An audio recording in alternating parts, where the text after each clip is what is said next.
On this day, 55 years ago, the Beatles shot the iconic Butcher cover. They intended to use the contentious photos of the Fab Four in white coats with raw meat and severed baby dolls for the cover of their Yesterday and Today album in the US. The Beatles told director Robert Whitaker that the surreal visuals was a protest against the Vietnam War, and Whitaker shot the video. Capitol Records removed the original, now extremely collectible LP's Butcher cover in favor of the band Around a Trunk after receiving complaints about the album's sexually suggestive artwork. As a matter of fact, George Harrison referred to it as the definitive Beatles collectible, and Rolling Stone says that its value may reach hundreds of thousands of dollars. Incredible as it may seem, the band managed to avoid having it printed in 1966, a feat that could only have been made possible by the overwhelming influence of Beatlemania.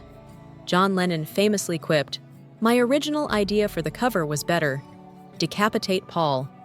I became sick up with producing squeaky clean photos of the Beatles, and I thought I'd redefine what pop idols are." Whitaker informed author John Savage of his inspiration for the project.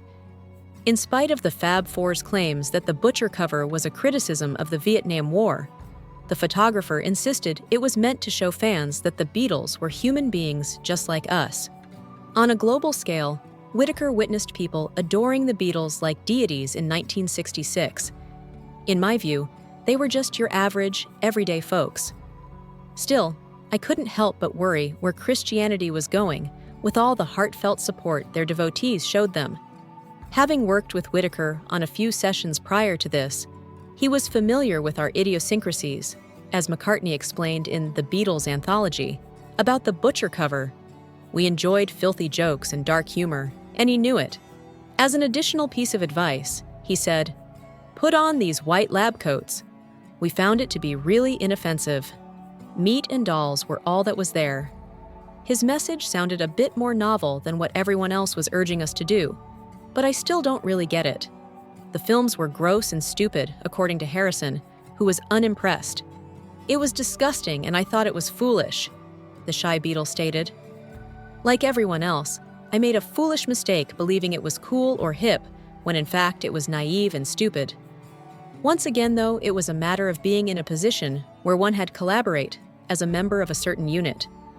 In order to get the shot, we dressed as those butchers. At the same time, in 1974, Lennon would reveal how much he wanted the original cover of Yesterday and Today to be shown. "I would say I was a lot of the force behind the Butcher cover going out and trying to keep it out," said Lennon. "I really wanted it to be an album cover so I could shake up the picture. Assumedly angelic beings, here we were. Our genuine awareness of life was what I want to demonstrate." The UK single cover for Paperback Writer, which featured a Butcher cutout, was released without a hitch after all.